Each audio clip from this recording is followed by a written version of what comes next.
আজকের এই মাহফিলে আমরা কোরআন এবং হাদিস থেকে যে সমস্ত কথাগুলো শুনব, শুরুতেই নিয়ত করে নেই আমাদের জীবনে সেগুলোকে ধারণ করব, উপলব্ধিতে আনব, আমলে আনব এবং কোরআন এবং হাদিসের আলো দিয়ে জীবনকে সাজাবো ইনশাআল্লাহ।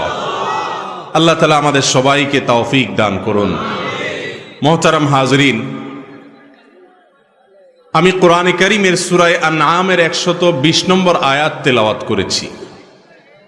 এই আয়াতকে সামনে রেখে কিছু কথা আরজ করব। ওয়ামা তাওফীক ইল্লা বিল্লাহ। আল্লাহ রাব্বুল আলামিন কোরআনে হাকীমের সূরা আনআমের 120 নম্বর আয়াতে ইরশাদ করেছেন, ওয়াযারু যাহিরাল ইসমি ওয়া বাতিনাহ। অর্থাৎ, হে আমার বান্দাগণ, তোমরা প্রকাশ্য অপরাধ, প্রকাশ্য গুনাহ যেগুলো দেখা যায়, এ ধরনের পাপ থেকে বেঁচে থাকো। আর যে সমস্ত পাপ দেখা যায় না, অদৃশ্য, ভেতরে ভেতরে মানুষ করে, সেরকম অপ্রকাশ্য, অদৃশ্য এবং গোপন পাপ থেকেও তোমরা বেঁচে থাকো। এই আয়াতের আলোকে আমরা জানতে পারলাম যে নাফরমানি, আল্লাহর অবাধ্যতা এবং গুনাহ এটা দুই প্রকার। কিছু আছে জাহিরি গুনাহ, কিছু আছে বাতিনি গুনাহ।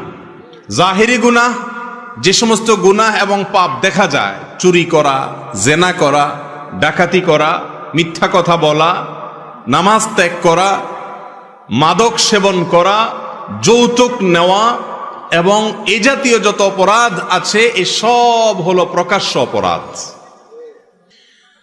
খুব সামান্য সংখ্যক কিছু অপরাধ আছে যেগুলো মানুষ করে কিন্তু দেখার কোনো উপায় নাই, দেখা যায় না, ভেতরে ভেতরে করে।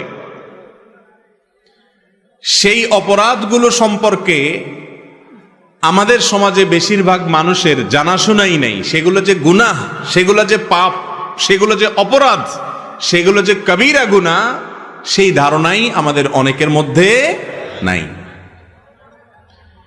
আপনি যদি কোনো রোগকে রোগ মনে করেন, তাহলে সে রোগ থেকে চিকিৎসার রাস্তা আপনি খুঁজে বের করবেন। আর যদি কোনোটাকে আপনি রোগই মনে না করেন, তাহলে তো আপনি সেটা ট্রিটমেন্ট করানোর কোনো চেষ্টাও করবেন না।